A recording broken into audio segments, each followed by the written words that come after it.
I stared at my phone for the 5th time in 10 minutes, the screen remaining stubbornly blank.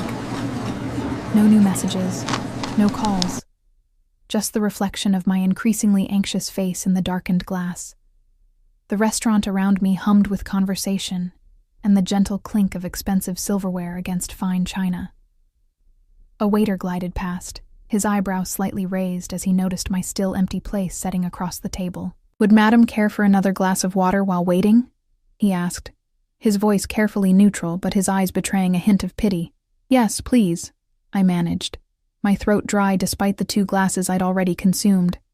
And I'm sure he'll be here any minute."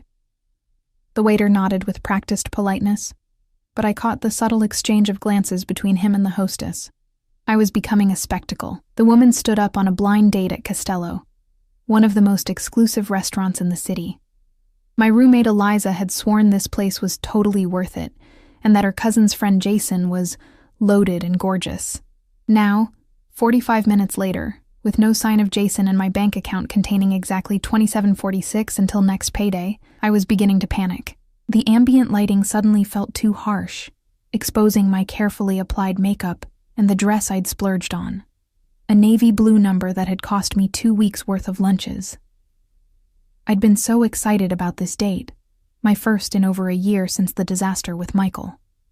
A fresh start, Eliza had said. A chance to meet someone who could take care of me for a change. I shifted in my seat, painfully aware of the glances from nearby diners. The restaurant was arranged in intimate half-moon booths of deep burgundy, each one partially secluded yet visible enough to see and be seen. Costello wasn't just a restaurant. It was a statement, a place where the city's elite came to display their wealth and power. And then I saw him. Not Jason. I'd already scrolled through his dating profile pictures enough times to recognize him instantly, but the man in the corner booth diagonally across from mine. I hadn't noticed him before, too consumed with my own embarrassment, but now I couldn't look away. He sat alone. Though his table was set for 4, his presence somehow filling the space that would normally require several people. Dark hair, immaculately styled, framed a face that seemed carved from stone, all angles and shadows in the dimmed lighting.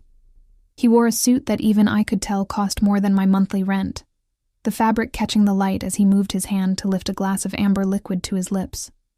What caught my attention wasn't just his obvious wealth or his striking features, but the way he seemed separate from the buzz of the restaurant, as if existing in his own gravitational field. As I watched, 2 men approached his table. Deferential in their posture, they spoke in hushed tones, leaning forward while he remained still, only occasionally nodding or murmuring something in response. When they left, they walked backward for the first few steps, like courtiers leaving a monarch. My phone buzzed suddenly, startling me so badly I nearly knocked over my water glass. My heart leapt. Finally, Jason with an explanation. But it was just Eliza. Any sign of him yet? I swallowed hard and typed back. Nothing. 45 min late. Pretty sure I've been stood up. 3 dots appeared immediately. Then, "That jackass! I'm going to kill my cousin. Are you okay? Can you just leave?" My cheeks burned as I glanced at the small leather folder on the edge of my table. The waiter had brought it 20 minutes ago, containing the bill for my single glass of white wine. An impulse order when my nerves had gotten the better of me. $18. Nearly my entire remaining budget until payday. Already ordered a drink. "Can't dine and dash," I replied. "Shit, Emma. I'm so sorry. I'd transfer you money, but I'm flat broke until tomorrow." The reality of my situation crashed down on me. I was stranded at one of the most expensive restaurants in the city, with no date and barely enough money for the wine, let alone an Uber home. I could feel tears threatening, blurring the chandelier lights into starbursts. Taking a deep breath, I tried to collect myself. I needed to explain to the waiter, maybe offer to wash dishes or... "Excuse me." The voice came from beside me, deep and smooth as velvet. I looked up, blinking away the moisture in my eyes, and found myself staring at an expensively tailored jacket, then higher, into the face of the man from the corner booth. Up close, he was even more imposing, tall, with shoulders that blocked the light, creating a shadow that fell across my table. His face was striking rather than conventionally handsome, with a straight nose, high cheekbones, and eyes so dark they appeared black in the restaurant's dim lighting. "I couldn't help but notice your situation," he said, his voice carrying a slight accent I couldn't place. "Your date isn't coming, is he?" Embarrassment flooded me anew. Great. Even the strangers in the restaurant had been watching my humiliation unfold. "It appears not," I said, trying to keep my voice steady. "Just a misunderstanding, I'm sure." His lips curved in what might have been a smile, though it didn't reach his eyes. "A man who keeps a woman like you waiting isn't worth your time." Before I could respond, he gestured subtly, and a waiter materialized beside him. Not the one who had been serving me, but an older man with a silver mustache who seemed to be in charge. "Marco," the dark-eyed stranger said, "the lady will be joining me for dinner. Please have her things moved to my table." Marco bowed slightly. "Of course, Mr. Russo, right away." My brain finally caught up with what was happening. "Wait, Unless," Mr. Russo said, his gaze intense enough that I had to resist the urge to look away, "you'd prefer to continue waiting alone?" I glanced around at the other diners, some of whom were now openly staring. My phone screen lit up with another message from Eliza. "Maybe try to sneak out." "I don't even know you," I said, my voice barely above a whisper. He extended a hand, large and adorned with a single platinum ring on his right index finger. "Alessandro Russo. And you are?" The situation felt surreal, like I'd stumbled into someone else's life. "Emma," I replied, automatically taking his offered hand. "Emma Chen." His fingers closed around mine, warm and dry. "Well, Emma Chen," he said. And the way he pronounced my name sent an involuntary shiver down my spine. "I'm having dinner alone tonight, which is a rare occurrence for me. You've been abandoned. It seems the universe is suggesting we should eat together." There was something in his tone that didn't quite match his words. Less suggestion, more command, despite the civility of his phrasing. I should have politely declined, should have figured out another solution.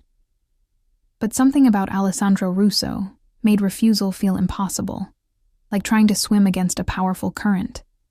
"I can't afford this place," I blurted out, honesty winning over pride. That almost smile returned. "I'm inviting you to be my guest. Now come, before your wine gets any warmer." As if on cue, Marco appeared with my glass and the leather folder containing my bill, which Alessandro took and tucked into his jacket without looking at it. A second man had materialized behind him, broad-shouldered and stone-faced, wearing an earpiece despite the late hour and indoor setting. He scanned the restaurant constantly, his gaze never resting in one place for long. I hesitated only a moment longer before gathering my purse and standing. What choice did I really have? As I followed Alessandro through the restaurant, I was acutely aware of the eyes tracking our progress. Curious, envious, speculative. The back of Alessandro's jacket was immaculate, not a wrinkle to be seen, and he moved with the confidence of someone who never questioned his place in the world. His booth was larger than mine had been, positioned in a corner that offered a view of the entire restaurant while remaining partially secluded. As we approached, I noticed a third man rise from a nearby table to join the guard behind us. These weren't friends or business associates, I realized with a jolt. They were security. "Who are you?" I asked, as Alessandro gestured for me to take a seat on the plush burgundy cushion. He slid in across from me, adjusting his cuffs with a practiced motion. "I told you my name. That's not what I meant." Alessandro studied me for a moment, then signaled to Marco without breaking eye contact with me. "Bring the 96 Brunello and a fresh menu for Ms. Chen." Only when Marco hurried away did he lean back slightly. "I'm a businessman with diverse interests. Import, export, real estate, finance." The vagueness of his answer should have been my second warning. The first had been the security detail. But there was something magnetic about him that short-circuited my usual caution. "And do you often rescue stranded women from embarrassing dates?" I asked. "Only when they intrigue me." He leaned forward slightly, and I caught a hint of his cologne, something expensive and subtle, with notes of cedar and spice. "Tell me, Emma Chen, what do you do when you're not being stood up by unworthy men?" The directness of his gaze made my skin prickle. "I'm a translator, Mandarin and English, mostly for corporate clients and sometimes at conferences." "Ah," he said, with what seemed like genuine interest. "You have an excellent ear for language, then." My mother was Chinese, my father American. I grew up speaking both. I wasn't sure why I was sharing personal details with this stranger, but something about his focused attention made me want to fill the silence. Marco returned with a bottle of wine that he presented to Alessandro, with the reverence usually reserved for religious artifacts. After Alessandro nodded his approval, Marco poured a small amount for him to taste. The ritual continued with an efficiency that spoke of long practice, and soon I had a glass of deep red wine in front of me that probably cost more than my weekly grocery budget. "To unexpected meetings," Alessandro said, raising his glass. I hesitated, then lifted mine in response. "To expensive rescues," something that might have been amusement flickered in his eyes as he took a sip. I followed suit, the wine blooming across my tongue with a complexity that justified its obvious cost. "Now," Alessandro said, setting down his glass, "tell me who this man was, who thought so little of his good fortune as to stand you up." I explained about Eliza's cousin's friend, feeling increasingly foolish as I laid out the blind date setup. Alessandro listened without interrupting, his expression unreadable. When I finished, he made a small sound that might have been dismissal. "A boy playing at being a man," he said. "You've had a fortunate escape." Before I could respond, Marco returned with menus, though Alessandro waved his away. "We'll have the chef's selection, starting with the scallops and the truffle risotto." He looked at me. "Any allergies or aversions I should know about?" I shook my head, a little unsettled by his casual command of the situation. "No allergies, but good." He interrupted smoothly. "Marco, make sure Chef Paolo knows the lady appreciates his artistry." As Marco departed again, I found myself studying Alessandro, trying to piece together the puzzle of him. He was clearly wealthy and powerful, accustomed to deference. The security guards stationed nearby suggested importance, or danger, or both. Yet there was something else, something in the way the restaurant staff practically bowed in his presence, in the way other diners cast furtive glances our way. "You're staring, Emma," Alessandro said, without looking at me, his attention on the wine as he swirled it gently in his glass. "Sorry," I said automatically. "It's just, is this how you normally dine? With bodyguards and staff treating you like royalty?" Now he did look at me, his dark eyes assessing. "Yes," he said simply. "Does that make you uncomfortable?" It should have. Everything about this situation should have made me uncomfortable, and yet there was something almost freeing about sitting across from a man who made no apologies for his power, who wore it as naturally as his perfectly tailored suit. "I'm just trying to understand why," I said carefully. "Someone like you would bother with someone like me." Alessandro's expression shifted, something dangerous flickering behind his eyes for just a moment before disappearing. "Someone like you," he repeated, his voice dropping lower. "And what kind of person do you think you are, Emma Chen?" The question lingered between us, weighted with an intensity I couldn't quite understand. What kind of person did I think I was? Ordinary. Unremarkable. The kind of woman who gets stood up on blind dates and can't afford the wine she's already ordered. "I'm just normal," I said finally, tracing my finger around the base of my wine glass. "I work 60-hour weeks translating corporate documents that no one will ever read. I live with a roommate because rent in this city is obscene. I haven't taken a vacation in 3 years. I looked up at him. Nothing that would typically interest someone who dines with an entourage.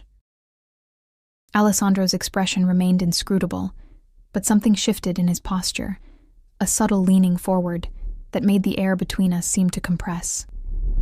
"Normality is vastly overrated," he said quietly, "and often merely a disguise."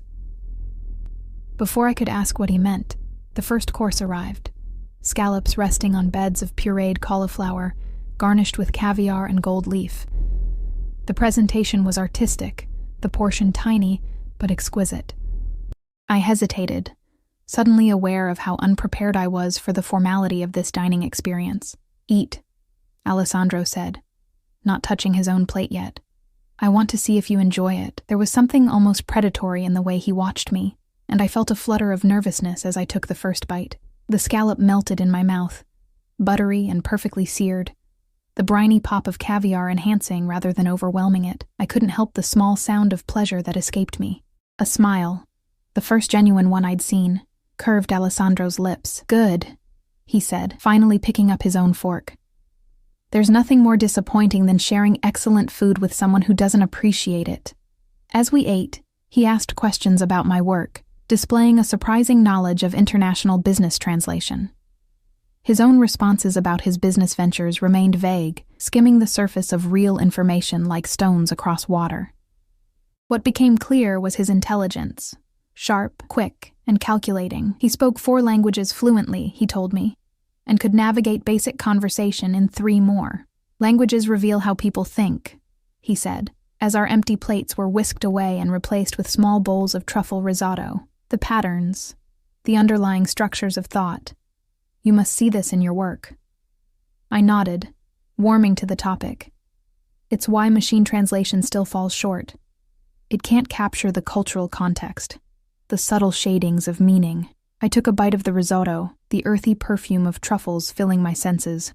Last month, I was working on a contract where a single character in Mandarin had 3 possible interpretations, each changing the entire meaning of the clause. "And which interpretation did you choose?" Alessandro asked, his dark eyes intent on mine. "The one that most favored my client," I admitted, then felt a flush of embarrassment at my candor. I mean, within ethical boundaries, of course. Something that might have been approval flickered across his face. "Of course," he echoed. But the slight curve of his mouth suggested he understood perfectly the gray areas of business negotiations. "Loyalty is important in your line of work, then." "Trust is everything," I agreed. "Clients need to know I'll protect their interests." "And do they reward this loyalty appropriately?" I thought of my tiny apartment, my dwindling bank account, the promotion I'd been promised for 6 months that never materialized. "Not always," I said carefully. Alessandro made a dismissive gesture with one hand. "Then they're fools. Loyalty should be valued above all else." The intensity in his voice suggested this wasn't merely a business philosophy, but something deeper, more personal. The conversation flowed more easily after that, carried along by excellent food and wine that seemed to appear without Alessandro ever having to request it. I found myself relaxing despite the strangeness of the situation, drawn in by his focused attention. He listened when I spoke, as if my words were the only sounds in the room worth hearing. It was intoxicating in a way that had nothing to do with the wine. It wasn't until the main course, a perfectly cooked fillet with a red wine reduction, that I noticed the pattern of his questioning. For all that he seemed to be sharing, he was primarily extracting information. My routine, my apartment location, my social connections, my family background. The realization sent a chill through me that counteracted the warmth of the wine. "You ask a lot of questions," I said, setting down my fork. "But I still know almost nothing about you." Alessandro didn't seem bothered by my sudden directness. "What would you like to know? Why do you have bodyguards? And don't say it's standard for businessmen, because it isn't." He studied me for a long moment, then set down his knife and fork with deliberate precision. "In my position, there are people who might wish to negotiate from a position of leverage. My security team ensures these negotiations happen only on my terms." The careful phrasing raised more questions than it answered. "Are you in danger?" "Everyone with power is in danger, Emma. The greater the power, the greater the danger." He reached for his wine glass, the movement smooth and controlled. "Does that frighten you?" It should have. Everything about this man should have sent me running. Instead, I found myself drawn closer to the flame. "I'm not sure," I answered honestly. "I think it depends on what kind of power you have, and how you use it." Something dangerous flickered in his eyes. A very diplomatic answer. "I'm a translator, not a diplomat. The line between the two is thinner than most realize." A movement near the restaurant entrance caught my attention, a commotion as 2 men in suits spoke urgently to the maitre d'. One of them pointed in our direction, his face flushed with either anger or exertion. Alessandro followed my gaze, his expression hardening as he recognized the men. He made a subtle gesture, and instantly his security detail was on alert, one moving toward us while the other intercepted the newcomers. I watched, pulse quickening, as a tense exchange took place by the entrance. "Is everything okay?" I asked, my voice barely above a whisper. Alessandro's expression remained calm, but I noticed his right hand had moved beneath the table. "A minor business disagreement, nothing to concern yourself with." The men at the entrance were being firmly escorted outside now, their protests cut short by the arrival of 2 more suited men, who seemed to materialize from nowhere. I hadn't noticed them in the restaurant before, but they clearly worked for Alessandro. "Your business disagreements require physical removal?" I asked, unable to keep the tension from my voice. Alessandro's eyes returned to mine, dark and unreadable. "Some people don't understand the concept of appropriate timing." "Marco!" he called, not raising his voice, but somehow making it carry to the hovering waiter. "The check, please." Panic fluttered in my chest. "Are we leaving?" "Yes," he said, rising from the booth with fluid grace. "I apologize for the interruption to our dinner." Marco appeared with a small leather folder, which Alessandro took without looking inside, slipping what I glimpsed as several large bills within before returning it. More than the bill required, I was certain. "But," I started, not even sure what I was objecting to. "I have another establishment nearby where we can continue our evening in peace," Alessandro said, extending his hand to help me from the booth. "If you wish to join me." I hesitated, every warning bell in my mind finally clanging at full volume. I didn't know this man. The incident with the angry visitors, the security detail, the careful vagueness of his answers, all pointed to something dangerous, something I should stay far away from. "I should probably just go home," I said, though even to my own ears the statement lacked conviction. Alessandro studied me, his expression unreadable. "Of course. I'll have my driver take you." Relief mingled with an unexpected disappointment. "Thank you for dinner," I said, gathering my purse. It was memorable. He smiled slightly. "The evening doesn't have to end yet, Emma. Come with me for one more drink. Then, if you still wish to leave, my driver will take you anywhere you want to go."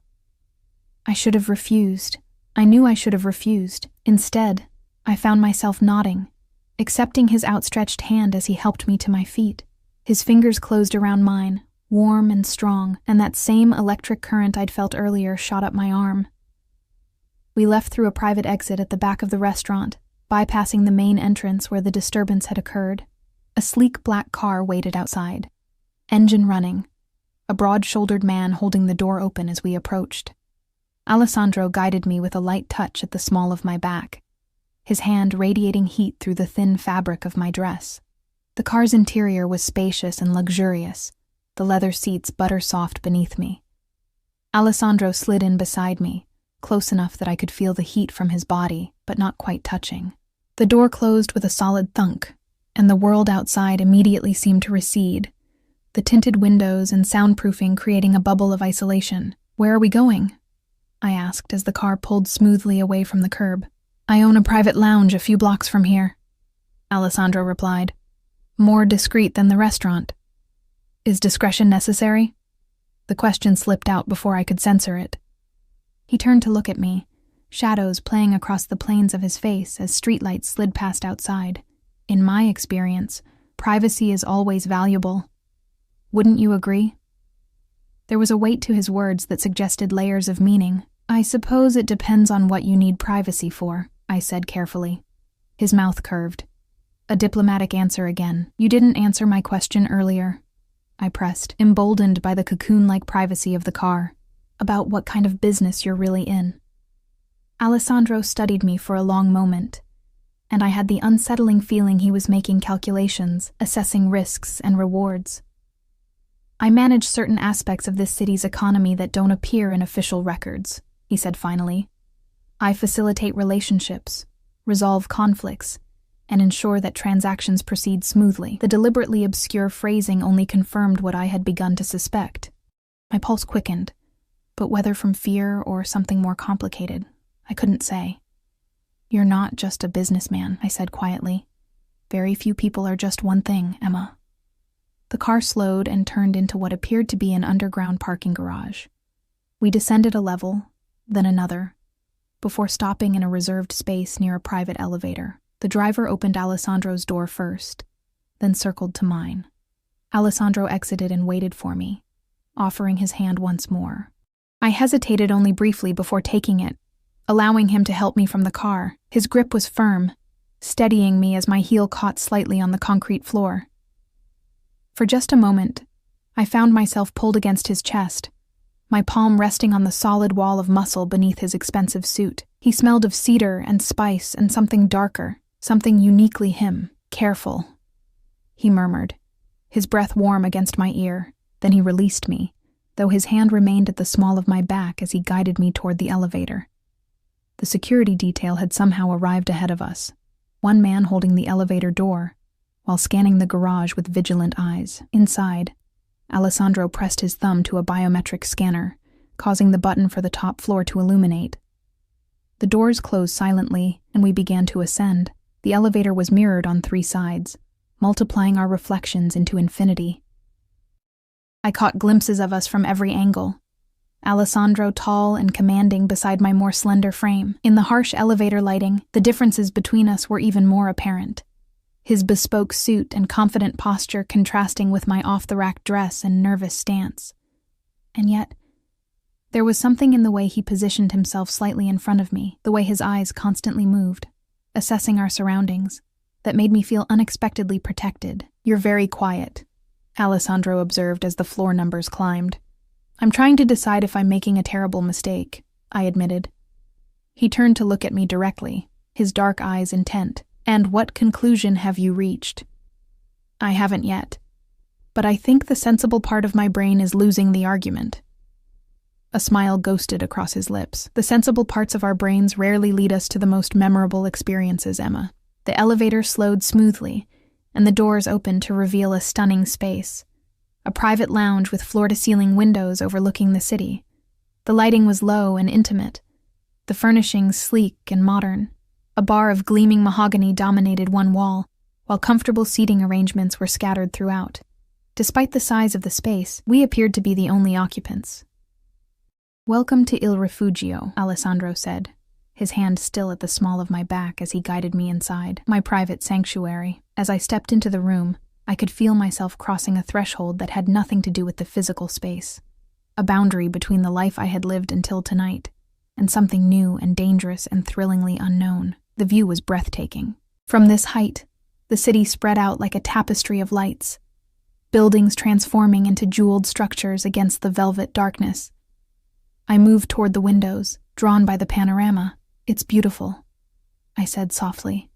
"It is," Alessandro agreed, though when I glanced back, I found him watching me rather than the view. He had removed his suit jacket, draping it over a nearby chair, leaving him in a crisp white shirt that accentuated the breadth of his shoulders and the lean strength of his torso. The simple act of removing a layer felt strangely intimate. He moved to join me at the window, standing close enough that I could feel the heat radiating from his body. "I come here to think," he said, "to remind myself of what I've built and what remains to be done." "And what exactly have you built?" I asked, turning to face him.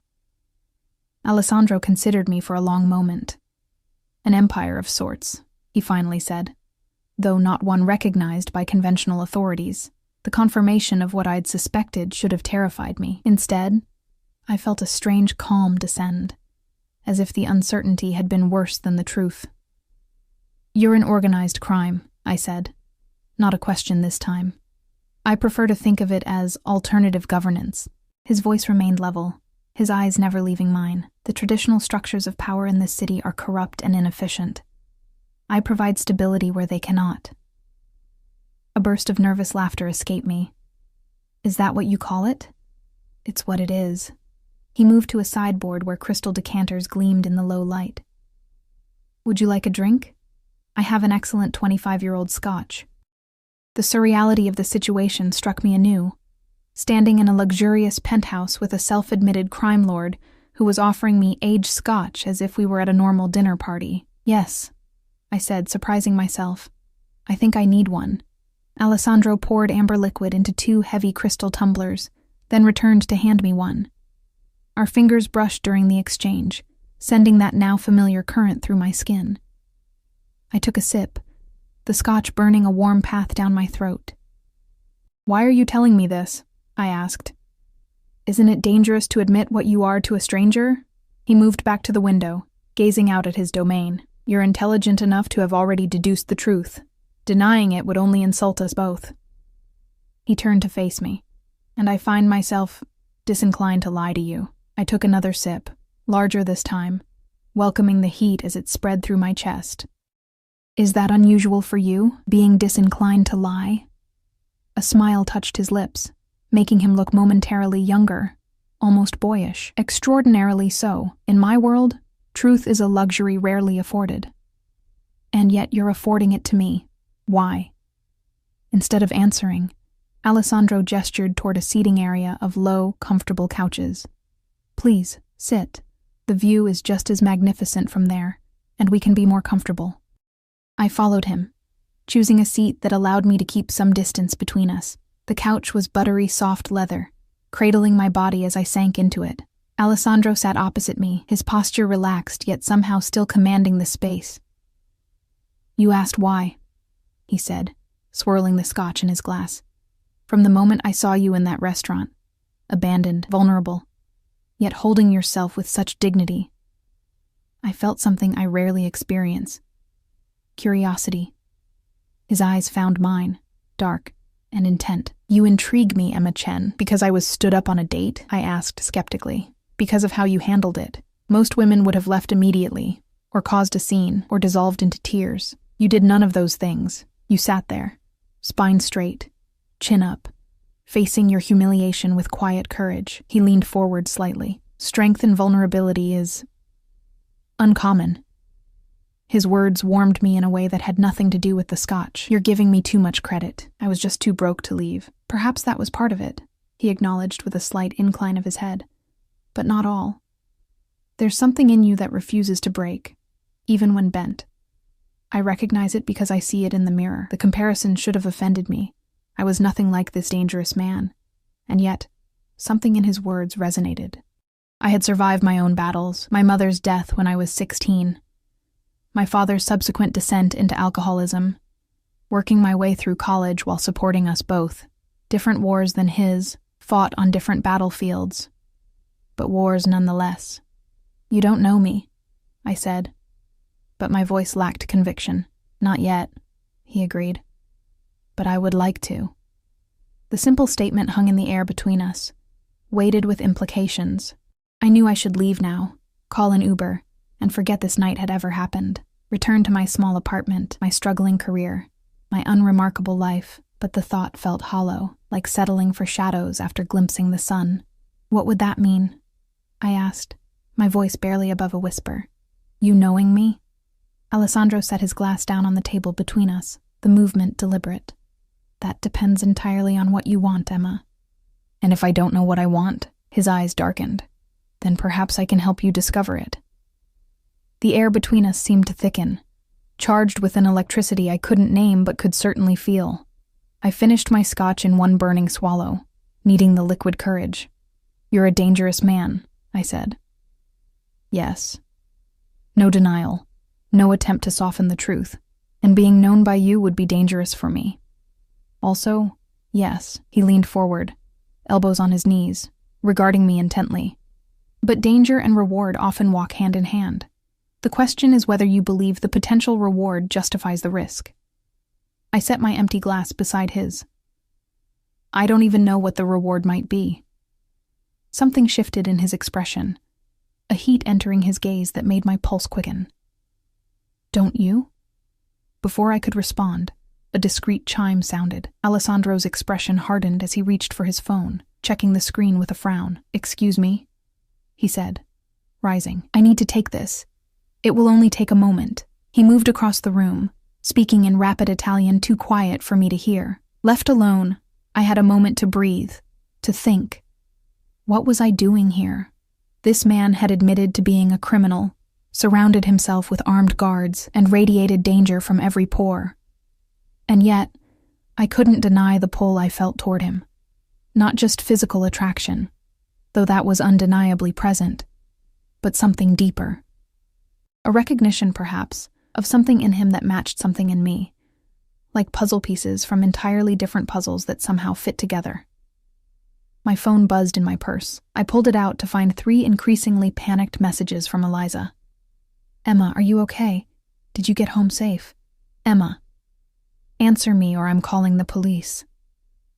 I quickly typed back, "I'm fine. Got a ride. Tell you everything tomorrow." The response was immediate. "What? With who? Send your location now." I hesitated, thumb hovering over the screen. What would I even say? Having drinks with the crime lord who rescued me from my failed date didn't seem like something that would reassure her. "Everything's fine. I promise. Battery dying. Talk tomorrow." I turned off the phone before she could respond, knowing it was cowardly, but unable to face her questions when I had no answers myself. Alessandro returned, his expression now composed, though I detected lingering tension in the set of his shoulders. "I apologize for the interruption." "Business or pleasure?" I asked.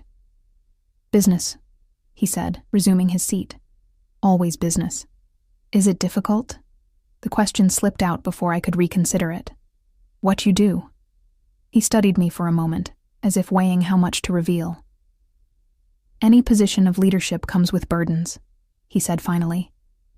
"People depend on me, not just my associates, but their families, businesses under my protection, communities who rely on the stability I provide." "Protection," I repeated, unable to keep a note of skepticism from my voice.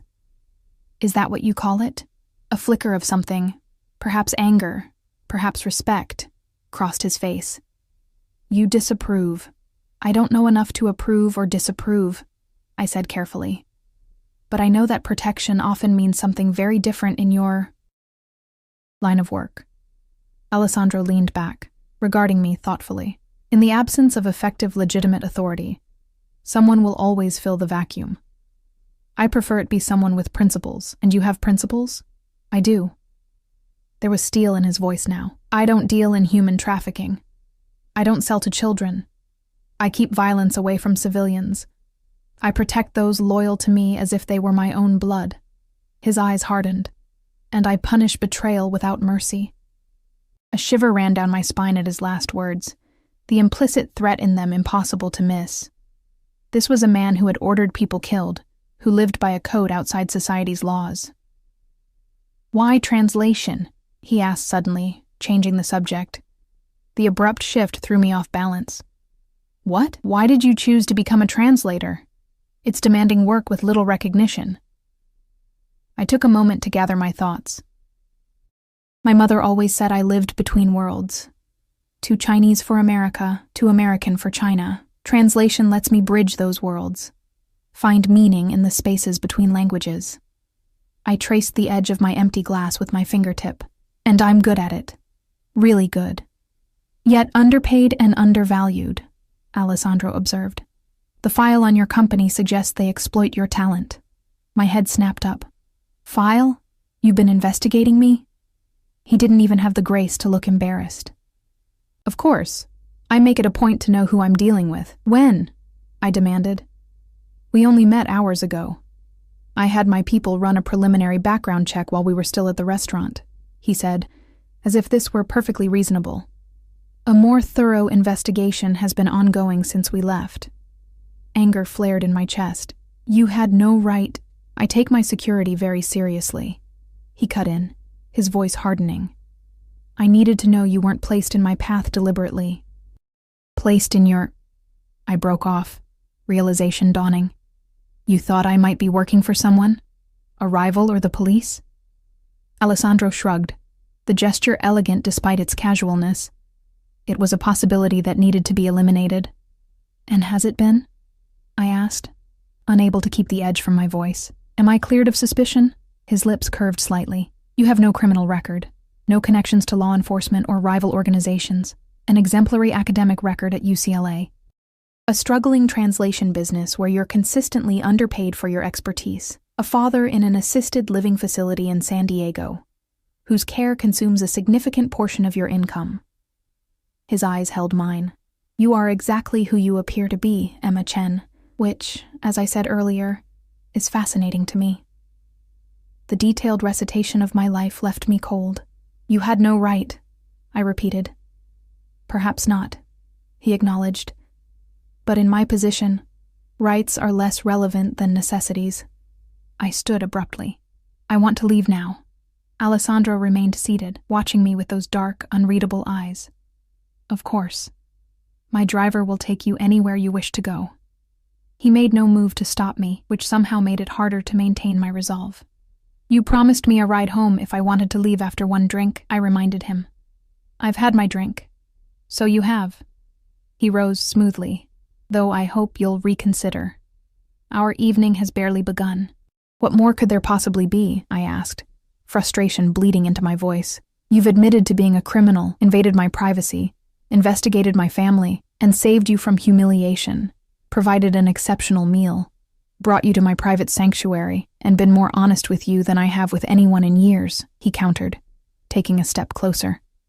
"Tell me you feel nothing, Emma. Tell me you want to return to your tiny apartment and your exploitative job and the dates with boys who don't recognize your value, and I'll have my driver take you home this instant." His proximity was intoxicating. The heat of him, the scent of him, the sheer force of his presence overwhelming my senses. I should have stepped back, maintained distance, but my body refused to obey. "I don't know what I feel," I admitted, my voice barely above a whisper. "Don't you?" He raised a hand, not quite touching my face, but close enough that I could feel the warmth of his skin. "Your pulse is racing. Your pupils are dilated. Your breathing has quickened." His voice dropped lower, sending shivers across my skin. "Your body knows, even if your mind hesitates." I swallowed hard. This is insane. We just met. And yet, here we are. His fingertips finally made contact, tracing a line from my temple to my jaw with exquisite gentleness. Some connections defy conventional timelines, Emma. Sometimes recognition happens in an instant. His touch burned like a brand, making it impossible to think clearly. I knew I should pull away, knew that every moment in his presence pulled me deeper into dangerous waters. But the alternative, returning to my empty apartment, to my colorless existence, suddenly seemed unbearable. "One more hour," I heard myself say. "I'll stay 1 more hour." Something that might have been triumph flashed in Alessandro's eyes, quickly masked. 1 hour, he agreed, "though I warn you, Emma Chen, I can be very persuasive when given time." I didn't doubt it. The question was whether I wanted to be persuaded, and the answer terrified me more than anything else about this night. "More scotch?" he offered, his hand dropping from my face, leaving a ghost of sensation behind. I nodded, not trusting my voice. As he moved to refill our glasses, I returned to the window, pressing my heated forehead against the cool glass.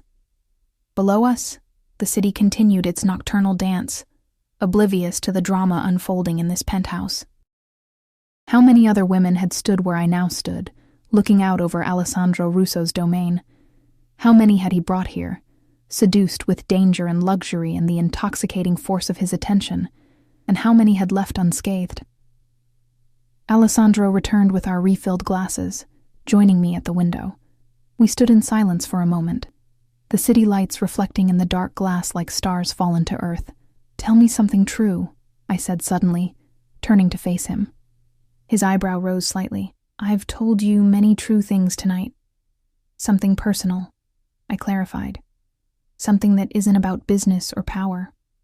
Alessandro considered this, taking a sip of his scotch. "My mother was a seamstress," he said finally.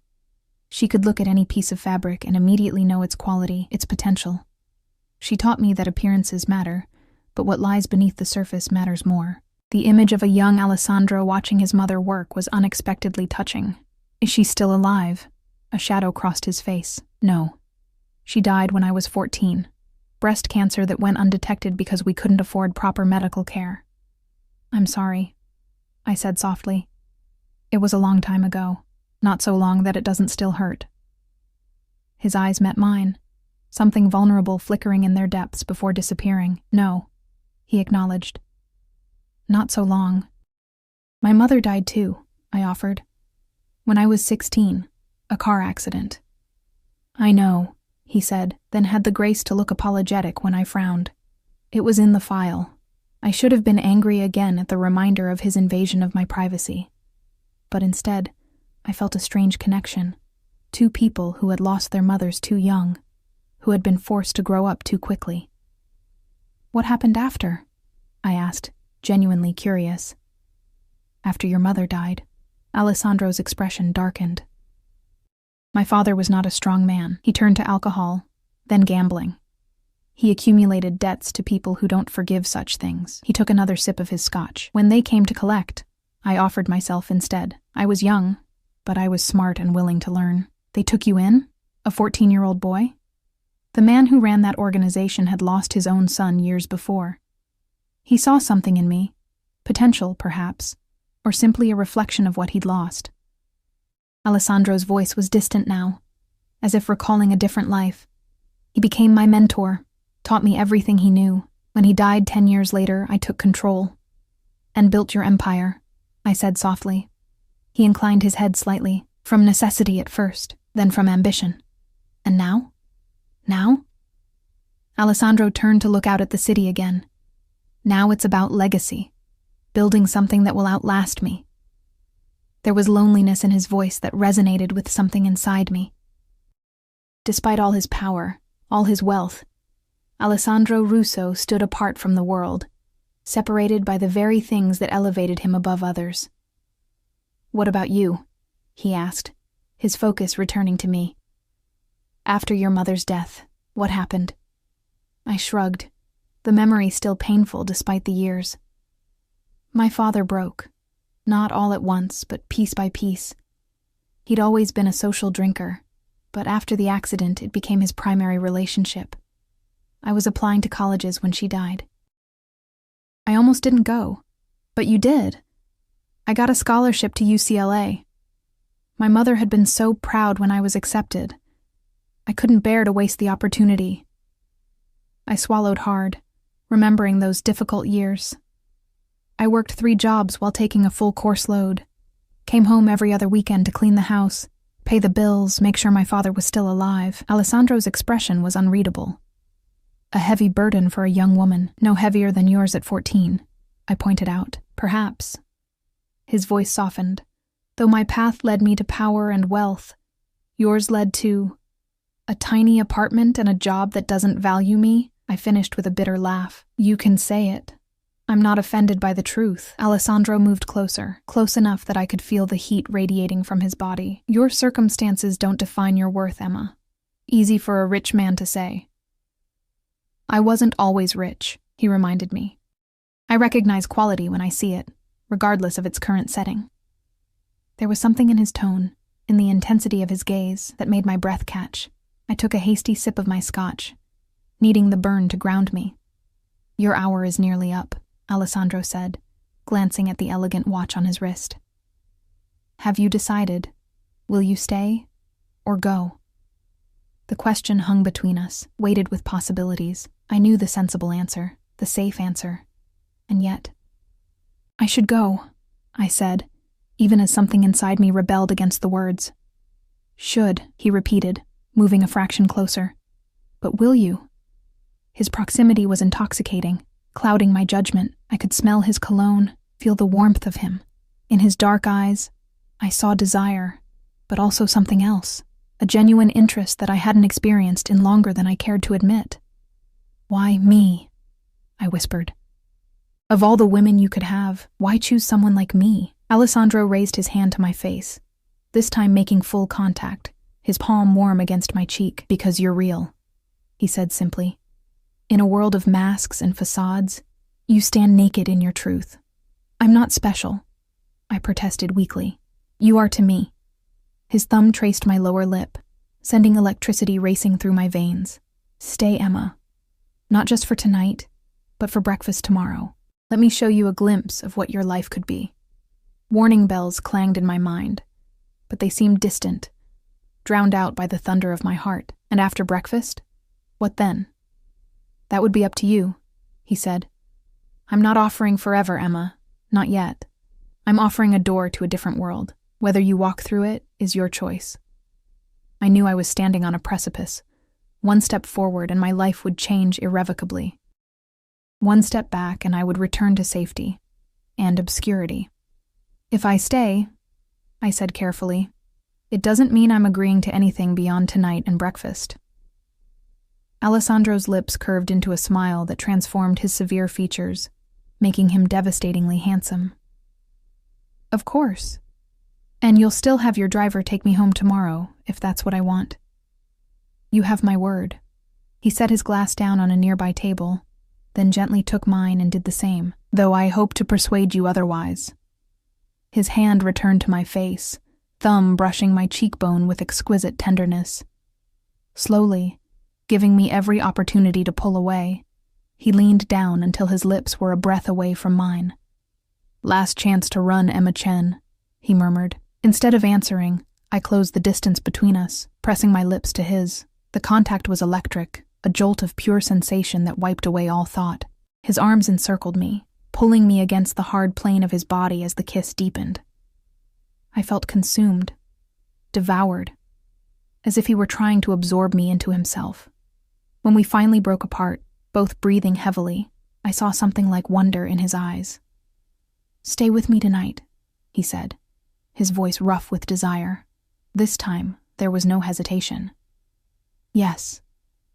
I woke to sunlight streaming through floor-to-ceiling windows and the unfamiliar sensation of Egyptian cotton against my bare skin. For a moment, I was disoriented, the luxurious surroundings foreign to my sleep-addled mind. Then memories of the previous night came flooding back, the abandoned date, Alessandro's unexpected rescue, this penthouse, and everything that had followed. The space beside me in the massive bed was empty, but still warm. I sat up, clutching the sheet to my chest, and found Alessandro standing by the windows, already dressed in tailored trousers and a crisp white shirt, sleeves rolled up to expose muscular forearms. He was speaking quietly on his phone in rapid Italian, his back to me. I took the opportunity to study him unobserved. In the morning light, he looked no less dangerous than he had the night before, but there was a humanity to him that the darkness had obscured. The set of his shoulders spoke of burdens carried too long alone. The gestures of his free hand as he spoke hinted at passions kept tightly controlled. He turned suddenly, as if sensing my gaze, and his expression softened when he saw me awake. He murmured something into the phone and ended the call, slipping the device into his pocket as he approached the bed. Good morning, he said, sitting on the edge of the mattress. Did you sleep well? I nodded, suddenly self-conscious despite the intimacies we had shared hours before. What time is it? Just after 9. He reached out to tuck a strand of hair behind my ear, the casual tenderness of the gesture making my heart stutter. I've ordered breakfast. It should arrive soon. I should probably get dressed, I said, glancing around for my clothes. There's no rush. His eyes traveled over me, warm with appreciation, even though the sheet covered me. But if you'd be more comfortable, I had some clothes brought for you. They're in the bathroom. You had clothes brought for me, I repeated, unsure whether to be touched or disturbed by his presumption. How would you even know my size? A smile played around his lips. I pay attention to details, Emma. It's how I've survived this long. The implications of his statement that he had been studying me, memorizing me, sent a shiver of something between fear and excitement down my spine. I clutched the sheet tighter. I think I'll take a shower, I said, needing a moment alone to gather my thoughts. Alessandro nodded and stood. Take your time. I'll be in the living room when you're ready. He left, closing the bedroom door behind him with quiet precision. I exhaled slowly, trying to process the surreality of my situation. 24 hours ago, I had been preparing for a blind date with a man who never showed up. Now I was in the penthouse of a crime lord who had bought me clothes and ordered breakfast as if this were a normal morning after. The bathroom was as luxurious as the rest of the penthouse, all marble and glass, with a shower large enough for 4 people and a soaking tub that could have been classified as a small pool. On the counter lay several shopping bags from high-end boutiques. Inside I found underwear, jeans, a cashmere sweater, and even shoes, all in my exact size. The tags were still attached, the prices making me wince. I showered quickly, the multiple shower heads and expensive toiletries a far cry from my cramped apartment bathroom with its perpetually lukewarm water.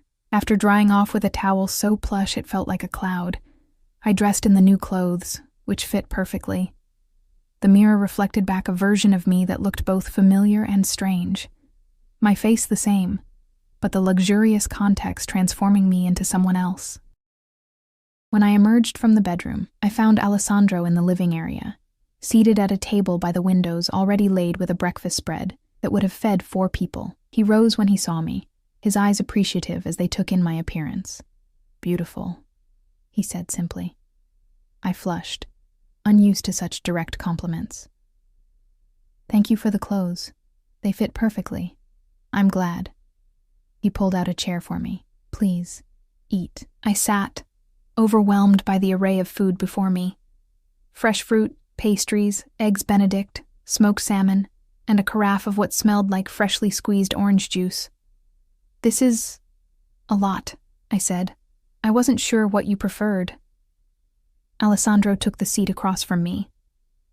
So I ordered a selection. I reached for the orange juice, pouring myself a glass. "Do you always do this? The grand gestures, the excess?" He raised an eyebrow. "Is that what this is to you? Excess?" "Isn't it?" I gestured at the spread. "One person doesn't need all this food." "Need and want are different things, Emma." He selected a pastry for himself. "I've lived with nothing. I prefer abundance." I thought of my careful budgeting, the way I stretched each dollar until it screamed. Most people don't have that choice. "But you could." His gaze was intent. "That's what I'm offering you." I set down my glass carefully. "What exactly are you offering me, Alessandro? Because if it's to be your mistress, or whatever the current term is—" "I'm offering you opportunity," he interrupted, his voice firm. "A chance to use your talents where they'll be properly valued and compensated." I stared at him. "You want to hire me?" In a manner of speaking. He leaned forward. "My organization deals internationally. We need someone with your linguistic skills and cultural knowledge for certain negotiations and translations. Someone discreet, intelligent, and unaffiliated with any existing faction." "You want me to work for your criminal empire?" I said flatly. Alessandro's expression remained impassive. "I want you to work for me in a professional capacity that would utilize your considerable talents. The nature of my business is irrelevant." "It's not irrelevant if what you're asking me to do is illegal." Translation itself is not illegal, regardless of what is being translated. He took a sip of his coffee. "But I understand your hesitation. That's why I'm offering a trial arrangement. 3 months. Triple what you're making now, plus bonuses for particularly sensitive projects. At the end of that time, if you're uncomfortable, we part ways professionally with no consequences." The offer was tempting, more than tempting. Triple my current salary would solve so many problems, would make my father's care more manageable, would give me breathing room for the first time in years. "And what about—" I gestured vaguely between us. "This? Last night?" Alessandro's expression softened. "That is separate, Emma. I won't deny my attraction to you, or my desire to continue what we've begun, but your professional decision and your personal decision regarding me are distinct. You can accept the job and reject me, if that's your choice, and you'd be fine with that?" I asked skeptically. "I didn't say I'd be fine with it," he said with a faint smile. "I said it was your choice. I'm a patient man when the prize is worth waiting for." The way he looked at me, as if I were precious and desirable, made it hard to think clearly. I reached for a piece of fruit, needing something to do with my hands. "I'd need to think about it," I said. "Both offers." "Of course." He nodded, seemingly pleased. "Take all the time you need. Though I hope you won't need much. I believe we could be remarkable together, in all respects." I ate a few bites in silence, trying to sort through the tangle of my thoughts. The rational part of me knew I should decline both offers, return to my normal life, and pretend this extraordinary interlude had never happened. But another part, a part I hadn't known existed until Alessandro awakened it, craved the danger, the luxury, the intoxicating sense of possibility he represented. "What would I be translating?" I asked finally. "I need to know what I'd be involved in." "Primarily business contracts and negotiation terms," he said. "Some correspondence with international partners. Occasionally you'd serve as a live translator for meetings. Not drug deals or assassination orders. Alessandro actually laughed, the sound unexpectedly warm. No, Emma. Whatever you may think of me, I don't conduct my business like a cartoon villain. I felt my cheeks warm. I don't know how your business works. That's the point. Fair enough. His expression grew serious. My organization deals in many things. Import, export, real estate, private lending, protection services, entertainment venues, and yes, some activities that fall outside legal parameters. But I maintain certain standards. I told you my principles last night, and I meant them. I studied him, trying to reconcile the complex man before me with the simplistic notions of criminality I'd grown up with. And if I see something that crosses a line for me, you walk away, he said simply. With a severance package and my word that you'll be left alone. It sounded too good to be true, which usually meant it was. Why me? There must be professional translators who already work in your world. Alessandro's gaze was steady. Because you're untainted by existing loyalties. Because your skills are exceptional. And yes, because I want you close to me. He reached across the table, his hand covering mine. I desire you, Emma, but I also respect you. The two aren't mutually exclusive. His touch sent warmth spiraling through me, making it difficult to maintain my composure. I withdrew my hand, needing distance to think clearly. If I say yes to the job but no to the personal aspect, would I still see you? I would be your employer, he said. We would interact professionally. I wouldn't force my attentions where they weren't wanted. I nodded, absorbing this. And if I say yes to both, something darkened in his gaze, a heat that made my breath catch. Then we explore this connection between us and see where it leads. No promises beyond mutual honesty and respect. And exclusivity? I heard myself ask, surprising both of us. Alessandro's lips curved. Absolutely. I don't share what's mine, Emma. The possessive note in his voice should have repelled me. Instead, it sent a thrill through my body that I couldn't deny. I'm not yours yet, I reminded him. Yet, he repeated, satisfaction evident in his tone. Does that mean you're considering it? I took a deep breath. I'm considering everything. Alessandro's phone chimed with a message. He glanced at it, his expression shifting subtly before he returned his attention to me. I apologize, but I have some business that requires my attention this morning, he said, setting the phone aside. My driver can take you home whenever you're ready. The reminder of the world beyond this penthouse, my tiny apartment, my demanding job, my ordinary life, felt like a splash of cold water. Of course, I said, pushing away my half-eaten breakfast. I should get going anyway. Alessandro studied me for a moment. You're disappointed. No, I began, then stopped myself. Yes, actually. I thought we'd have more time to talk. His expression softened. I'd like nothing more than to spend the day with you, Emma. Unfortunately, some matters can't be postponed. He hesitated, then added, unless you'd be willing to wait. I should be finished by early afternoon. The invitation hung between us, tempting and dangerous. Part of me wanted to say yes, to extend this fantasy for a few more hours. But the rational part knew I needed space to think clearly, away from Alessandro's magnetic presence. I think I should go, I said finally. I have a lot to consider. He nodded, accepting my decision without argument. Of course. But before you leave, he reached into his pocket and withdrew a small card, sliding it across the table to me. It was plain white with only a phone number printed in elegant black script. This is my private line. When you've made your decision about either offer, call me. I picked up the card, the heavy cardstock expensive against my fingertips. How long do I have to decide? I would appreciate an answer within a week.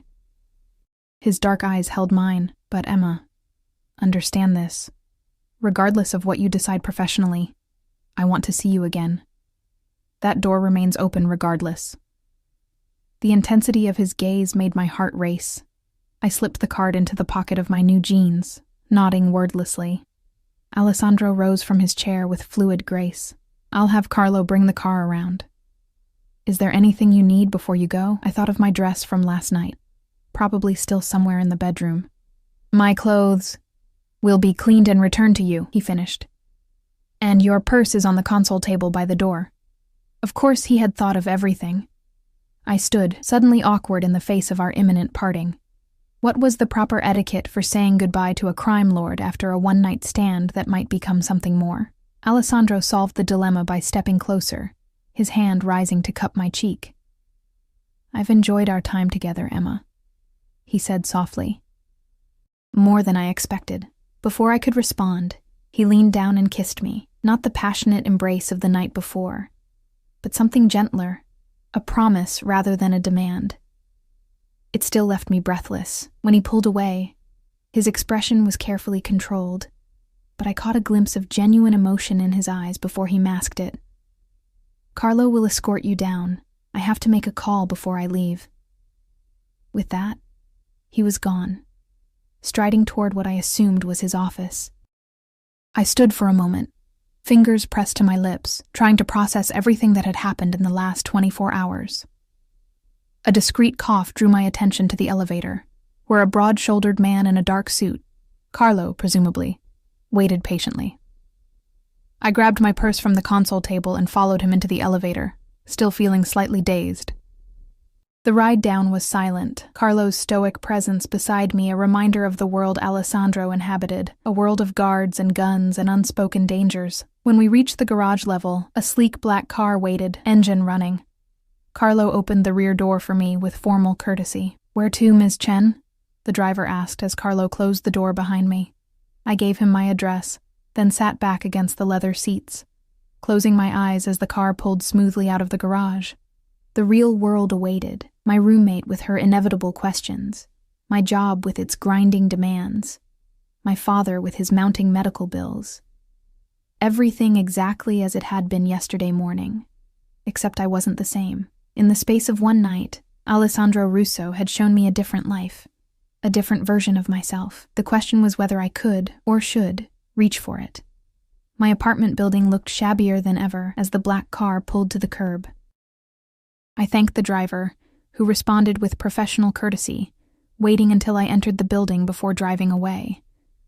The elevator was out of service again, so I trudged up 4 flights of stairs, the new designer jeans and cashmere sweater Alessandro had given me incongruous against the peeling paint and scuffed steps. I paused outside my door, bracing myself for Eliza's interrogation. Taking a deep breath, I unlocked the door and stepped inside. "Emma!" Eliza shrieked, launching herself off the couch. "Where the hell have you been? I was about to file a missing person report." She stopped abruptly, taking in my appearance, the expensive new clothes, my slightly rumpled hair, the lingering glow that I couldn't quite suppress. "Holy shit," she breathed. "What happened to you? And what are you wearing?" I set my purse down on our small kitchen counter, buying time. "It's a long story. I've got all day," Eliza said, crossing her arms. "Start talking. Where did you go after being stood up? Why didn't you answer my texts? And since when do you own a sweater that probably costs more than our rent?" I sank onto our worn couch, the contrast between Alessandro's penthouse and our tiny apartment hitting me anew. "I met someone at the restaurant," I said slowly. "After Jason didn't show up." Eliza's eyes widened as she sat beside me. "Like, a random guy?" "Not exactly random. He was watching me get stood up, I think. He invited me to join him for dinner, and you went?" Eliza's voice rose in disbelief. "With a complete stranger? After all those lectures you've given me about safety?" I winced, acknowledging the hypocrisy. I know, but I couldn't afford the wine I'd already ordered. And he seemed... I don't know. There was something about him." Eliza leaned forward eagerly. "Something like what? Was he hot?" "Not conventionally," I said, thinking of Alessandro's severe features, "but intensely attractive, yes. Powerful.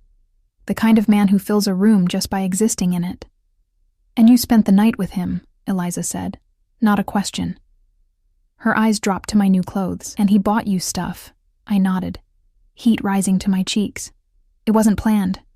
It just happened. Emma Chen, spontaneous sex goddess. Who knew?" Eliza grinned, then sobered. But seriously, are you okay? This isn't like you. I'm fine, I assured her. Better than fine, actually. I trailed off, unsure how to describe Alessandro without revealing too much. That good, huh? Eliza waggled her eyebrows. So when are you seeing him again? The question brought me back to reality with a thud. I don't know if I am. He's complicated. Complicated how? Is he married? Eliza's eyes narrowed suspiciously. No, nothing like that. I hesitated, then settled for a partial truth. He's very wealthy, very powerful. Lives in a different world than we do. So? Cinderella ended up with the prince. I laughed despite myself. This is hardly a fairy tale, Liz. He's not exactly Prince Charming. More like Beast from Beauty and the Beast? Rough around the edges, but with a heart of gold? If only it were that simple. Alessandro's heart wasn't gold. It was steel, hardened by a life I could barely imagine. And yet, he had shown me tenderness, respect, a connection I hadn't expected. Something like that, I said, unwilling to explain further. Anyway, he made me an offer. Eliza's eyebrows shot up. What kind of offer? A job, I said, watching her expression shift from scandalized to curious, using my translation skills for his company. Triple my current salary. Triple? Eliza whistled low. Holy crap, Emma, that would solve so many problems for you. What kind of company is it? I chose my words carefully. International business. Import-export. Real estate. That sort of thing. Sounds fancy, Eliza said. Are you going to take it? I don't know, I admitted. It's complicated. Eliza studied me, her usual bubbliness giving way to rare seriousness. There's something you're not telling me about this guy, isn't there? I met her gaze, then looked away. Yes. Is he dangerous? The question hung in the air between us. Was Alessandro dangerous? Unquestionably. But was he dangerous to me? That was harder to answer. He operates outside normal rules, I said finally. But he has his own code. His own principles. Eliza's eyes widened. Oh my God. He's like a mob boss or something, isn't he? I didn't answer, which was answer enough. Eliza fell back against the couch cushions, her expression stunned. Emma, what the hell? You spent the night with an actual criminal? After knowing him for what, 5 hours? Have you lost your mind? Her words stung, precisely because they echoed my own doubts. Maybe, I admitted. But Liz, there's something between us that I can't explain. A connection that doesn't make sense but feels more real than anything I've experienced before. That's called danger banging, Eliza said bluntly. The thrill of someone forbidden. It's not a basis for a relationship. It's more than that, I insisted. He sees me, Liz. Really sees me. Not just what I can do for him or how I look in a dress, but who I am underneath it all. I hugged myself, the cashmere soft against my arms. Do you know how rare that is? Eliza's expression softened. I know you've been lonely, Em, and I know how hard you've worked with so little appreciation, but this guy sounds dangerous in ways that go beyond exciting bad boy territory. She wasn't wrong. Alessandro Russo didn't just break rules. He existed in a world where different rules applied. Rules written in blood and enforced with violence. I thought of his words the night before. I punish betrayal without mercy. The job would solve so many problems, I said quietly. Dad's care facility keeps raising their rates. My student loans are barely getting smaller despite my payments, and I'm so tired of being undervalued at work. So take the job, Eliza said. But be careful about the man. Professional doesn't have to mean personal. Alessandro had said as much himself, that I could accept one offer without the other, but could I really separate the two? The memory of his touch, his kiss, the way he had looked at me across the breakfast table, made me doubt it. I have a week to decide, I said. Eliza squeezed my hand. Use it. Think carefully. And maybe run a background check on this guy. I laughed humorlessly. He already ran one on me. Of course he did, Eliza muttered. Because that's not creepy at all. I stood, suddenly exhausted despite the full night's sleep. I need a shower and some time to think. Sure, Eliza said, concern still evident in her eyes. But Emma, whatever you decide, be careful. Men like that don't play by the same rules as the rest of us, I nodded, knowing she was right, yet unable to banish the memory of Alessandro's dark eyes, the feel of his hands on my skin, the sense of possibility he had awakened in me. 3 days passed in a blur of normalcy that felt anything but normal. I returned to work, endured my boss taking credit for my translation of a complicated merger agreement, ate lunch at my desk, and tried to pretend that my encounter with Alessandro had been nothing more than a vivid dream, but the card with his number burned in my wallet. The cashmere sweater hung in my closet like evidence of another life. And at night, I dreamed of dark eyes and strong hands, and a voice that promised danger and desire in equal measure. On the 4th day, everything changed. I was in the middle of a tedious translation when my phone rang, an unknown number. My heart leapt, thinking it might be Alessandro, but the voice that greeted me was my father's care facility. "Ms. Chen, this is Meadowbrook Assisted Living. I'm afraid there's been an incident with your father." 20 minutes later, I was in a cab heading for the facility, heart pounding with fear. The administrator met me in the lobby, her expression grave. "Your father had a fall," she explained. He was agitated, trying to leave the building. When the staff attempted to redirect him, he became combative and fell, hitting his head. "Is he okay?" I asked, my voice barely steady. "He's stable, but the doctor wants him transferred to a memory care unit. His dementia is progressing more rapidly than we anticipated, and our facility isn't equipped for that level of care." My stomach dropped. Memory care? But that's significantly more expensive, yes, she confirmed. "I've prepared some information on facilities that might be suitable, but I must warn you, there's often a long waiting list unless you can pay privately." She handed me a folder with brochures, each one listing monthly rates that made my head spin. Even the most affordable would cost nearly twice what I was already paying, an amount that already stretched my budget to breaking point. "How long can he stay here?" I asked. 30 days, she said, not unkindly. "After that, we simply can't provide the level of care he needs." I nodded numbly, taking the folder. "Can I see him?" "Of course. He's been sedated, so he may be drowsy." My father looked smaller in the hospital bed, a bandage covering one side of his forehead. The strong, vibrant man who had taught me to ride a bike, who had held me while I cried after my mother's funeral, was disappearing piece by piece, replaced by a confused stranger who sometimes didn't even recognize me. I sat beside him, holding his hand, as the reality of my situation crystallized with painful clarity. I couldn't afford the care he needed, not on my current salary, not with my existing debts, not without help. The choice that had seemed so complicated suddenly simplified. I knew what I had to do. That evening, I stood in my tiny bathroom, staring at my reflection as I prepared for what came next. I'd spent an hour on my appearance, curling my long dark hair, applying makeup with more care than usual, selecting my one good dress, a deep red that set off my olive complexion. I looked different somehow, more confident, more determined. "Going somewhere fancy?" Eliza asked when I emerged. "I'm meeting Alessandro," I said, reaching for my coat. "I've made my decision." Eliza's expression grew serious. "About the job?" "About everything." She caught my arm as I turned to leave. "Emma, are you sure about this? There are other ways to get money. Other jobs." "Not fast enough," I said.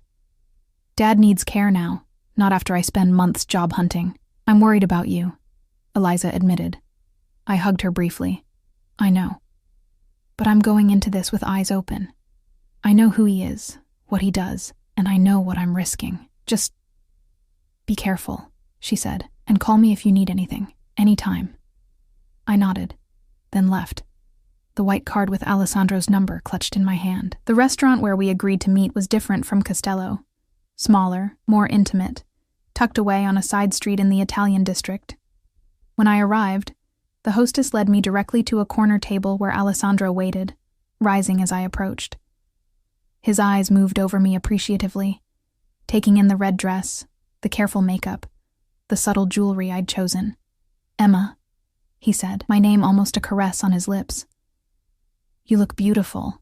"Thank you," I said, allowing him to hold my chair. He was immaculate as always in a charcoal suit that emphasized his broad shoulders, a platinum tie clip the only adornment besides his signature ring.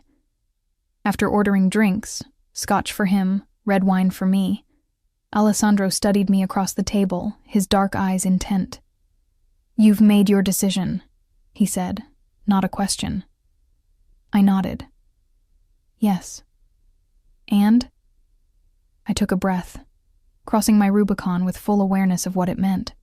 "I accept both offers, the job and the personal relationship, but I have conditions."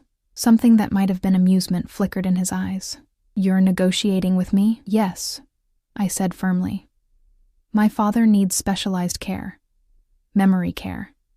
It's expensive. Beyond what even your generous salary offer would cover while maintaining my own living expenses." Alessandro nodded slowly. "I see. And your condition? I want you to arrange for him to receive the best care available, not just adequate, the best, as part of my compensation package." He considered this, taking a sip of his scotch. "That's easily arranged. What else?" "I maintain my own apartment, at least for now. I need space that's mine alone." "Agreed, though I hope you'll spend significant time at my residence as well." "I will," I promised, warmth blooming in my chest at the thought. "And finally, if I ever see something in your business that crosses my ethical lines, I can walk away. From the job, not necessarily from you, without consequences." Alessandro set down his glass, his expression serious. "You have my word on all counts. Your father will receive the finest care available. Your apartment remains yours, and you retain the freedom to define your own boundaries." He leaned forward. "Is there anything else?" I shook my head. "No, those are my terms." "Then we have an agreement." He extended his hand across the table, and I took it, feeling the warmth of his skin against mine. "Welcome to my world, Emma Chen." Something in his tone made me shiver, a sense of irrevocability, of crossing a threshold from which there would be no return. But as his thumb caressed my palm, I knew with sudden clarity that I didn't want to return. Whatever dangers lay ahead, whatever complications arose, the path forward with Alessandro was the one I wanted. "When do I start?" I asked. "Tomorrow, if you'd like. I have several contracts that require immediate attention." His eyes held mine, heat building in their dark depths. "But tonight belongs to us alone." My pulse quickened at the promise in his words. "And after tonight? What happens then?" Alessandro raised my hand to his lips, pressing a kiss to my palm that sent electricity racing up my arm. "We build something together, Emma, something neither of us could create alone." "A partnership," I suggested. "Yes." He agreed, his expression softening in a way I suspected few people ever witnessed. Though perhaps in time it might become something more, the possibility hung between us, tantalizing and fragile. I knew the risks I was taking, the dangers inherent in Alessandro's world, but I also knew that some chances were worth taking, some connections too powerful to deny. "I'd like that," I said softly. Alessandro smiled, a genuine expression that transformed his severe features, making him devastatingly handsome. "As would I, Emma. More than you know." As he signaled for the waiter to bring menus, his hand still holding mine, I felt a sense of rightness settle over me. The path ahead wouldn't be easy or safe, but it would be extraordinary, and after a lifetime of careful choices and quiet struggles, extraordinary was exactly what I wanted. With Alessandro Russo, I would finally step out of the shadows and into a life filled with danger, passion, power, and perhaps someday love. Whatever came next, I was ready to face it at his side. Alessandro insisted on having his driver take us from the restaurant, though our destination remained unspoken between us. As we slid into the back seat of his luxury car, the privacy partition raised with silent efficiency, I felt a curious mixture of certainty and anticipation. I had made my choice. Now I would live with the consequences. "Are you having second thoughts?" Alessandro asked, his voice low in the dimness of the car. I turned to look at him, his profile strong against the passing city lights. "No," I said truthfully. "Just processing everything." His hand found mine, fingers interlacing with gentle pressure. "It's a significant change. I would be concerned if you weren't contemplating the implications." The car wound through the city toward Alessandro's building, the same penthouse where I'd spent that first night. As we ascended in the private elevator, his hand at the small of my back, I realized that this time was different. I wasn't stepping into the unknown anymore. I was walking deliberately into a new life, eyes wide open. The night that followed was both familiar and new, Alessandro's touch both possessive and reverent, as if I were something precious he'd found unexpectedly. Afterward, lying in his vast bed with the city lights glimmering through the floor-to-ceiling windows, I felt a strange peace descend. "Tell me what you're thinking," Alessandro murmured, his fingers tracing idle patterns on my bare shoulder. "That I should be afraid," I said. "But I'm not." He propped himself up on one elbow, studying my face in the half-light. "Fear is useful only when it sharpens your awareness, not when it paralyzes you." His hand moved to cup my cheek. "You've chosen to swim in deeper waters, Emma. I'll do everything in my power to ensure you don't drown." I turned my face to press a kiss into his palm. "I've always been a strong swimmer." His smile was warm, private, an expression I suspected few people ever witnessed. "That's why you're here." The next morning marked the beginning of my new reality. After breakfast, Alessandro led me to a section of the penthouse I hadn't seen before, a home office with 2 desks, one clearly his with multiple monitors and a view of the city, the other smaller but elegant, positioned to face the door. "Your workspace," he said, "when you're here. You'll also have an office at the main building downtown." The desk held a high-end laptop, still sealed in its box, and several file folders stamped with various international shipping logos. "These need immediate attention," Alessandro explained, indicating the folders. "Contracts between our Hong Kong interests and a new partner in Shanghai. The translation needs to be perfect. There can be no misunderstandings." I picked up the top folder, flipping it open to scan the contents. Complex business language, import regulations, financial terms. Challenging but well within my capabilities. "I'll start right away," I said. Alessandro nodded, pleased. "My personal assistant will bring you anything you need. I have meetings until late afternoon, but we can discuss your work over dinner." Just like that, I was absorbed into his world. The transition was both easier and more complex than I had anticipated. The translation work itself was straightforward, if more sensitive than my previous jobs. What proved more challenging was navigating the dual nature of our relationship: professional during working hours, personal during our private time. By the end of the first week, I had established a rhythm: mornings at Alessandro's penthouse, working on urgent documents while he attended to his various businesses; afternoons at the downtown office, a sleek, modern building where I had a corner office with views of the park, and a staff that treated me with a deference that took some getting used to. Evenings back at the penthouse, or occasionally at my own apartment when I needed space to breathe.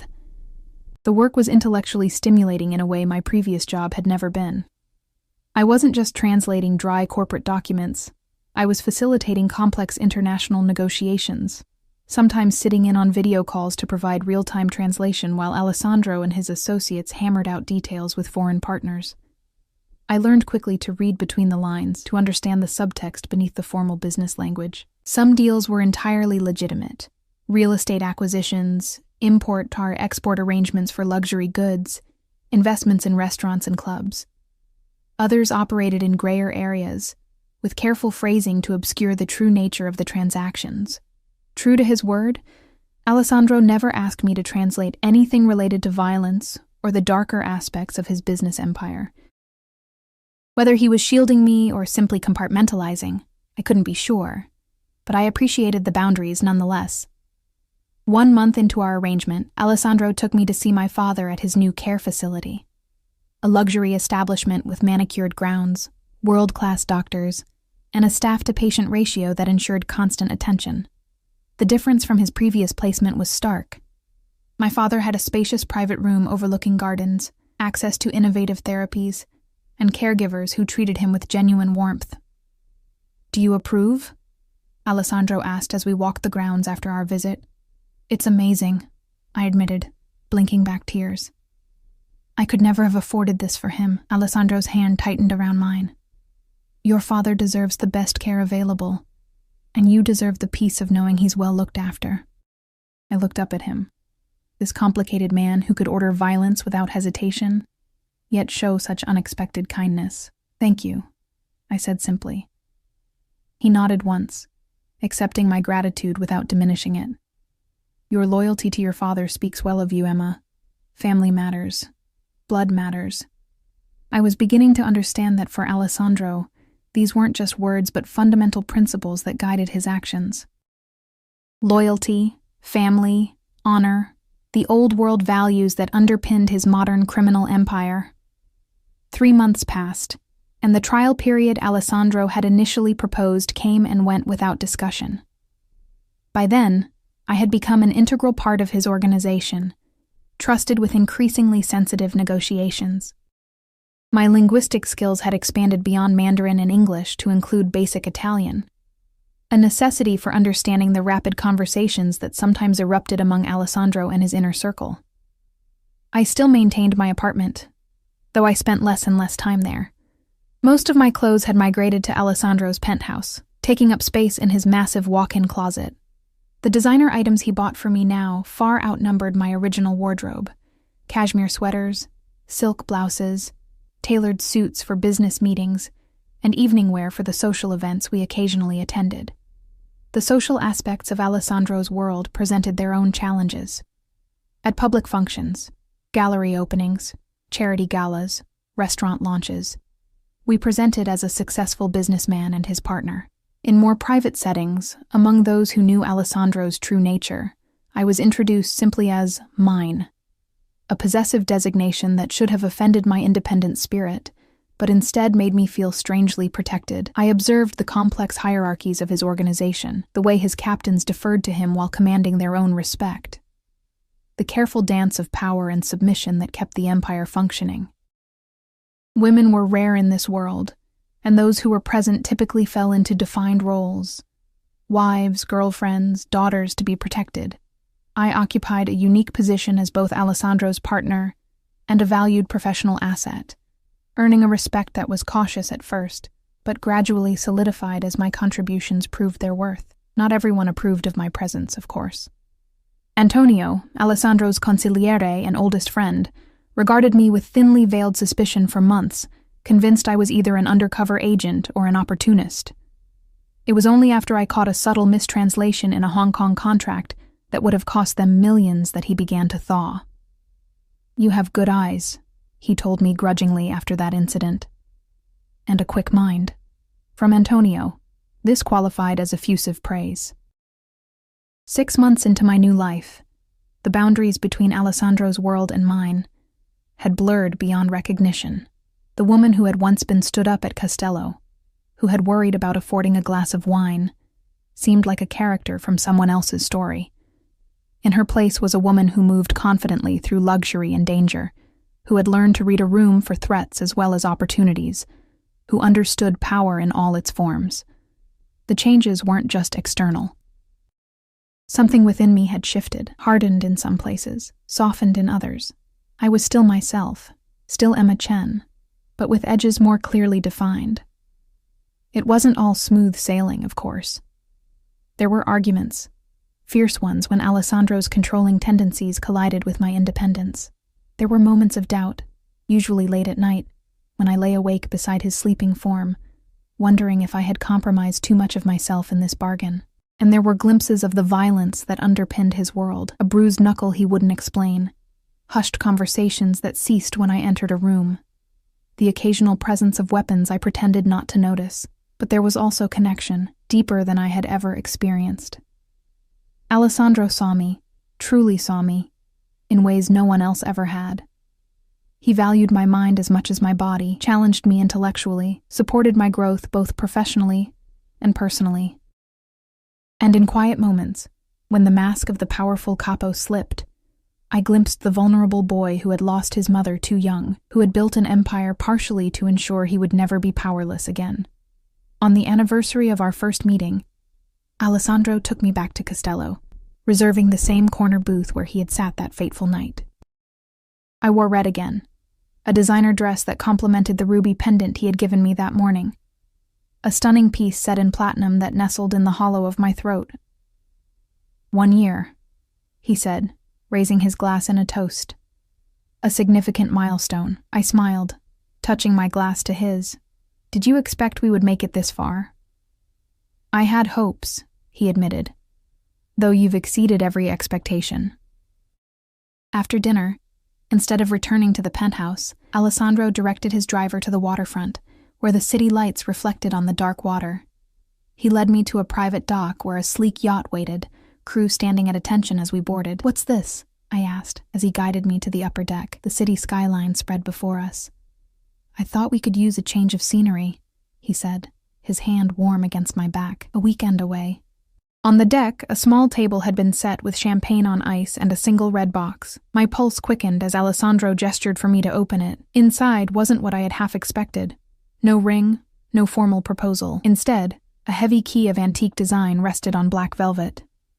What does it open? I asked, lifting it carefully. Alessandro's expression was solemn, more vulnerable than I usually saw him. My home in Lake Como. The villa has been in my family for generations. He paused, watching my reaction.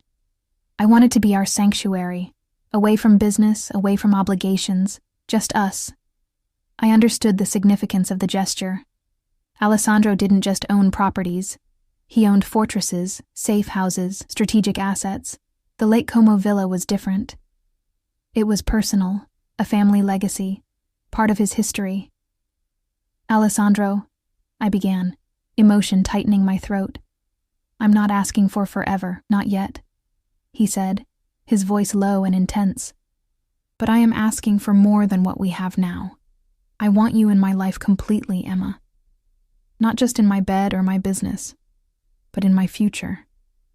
I closed my fingers around the key, feeling its weight, the weight of history, of choice, of commitment. 1 year ago, I had stood at a precipice, staring into the unknown. Now I stood at another, but this time I could see farther into the distance, could glimpse the shape of what might be. Yes, I said simply, meeting his gaze. I want that too. Alessandro pulled me to him, his kiss fierce and possessive, yet tender in a way that still surprised me. When we broke apart, his dark eyes held mine with an intensity that made my breath catch. You've changed me, Emma Chen, he said softly. I didn't expect that. I smiled, reaching up to trace the strong line of his jaw. We've changed each other. As the yacht pulled away from the dock, the city receding behind us, I felt a sense of rightness settle over me.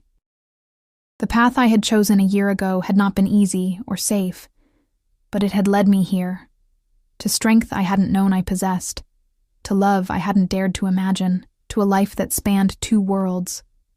Alessandro's arm circled my waist as we stood at the rail, watching the horizon open before us. Whatever came next, and in his world, the future was never certain, we would face it together, stronger for the bond between us. In the space between vulnerability and power, between danger and desire, we had found something rare and precious. A love forged in fire, tempered by choice, and all the more valuable for the risks we had taken to claim it.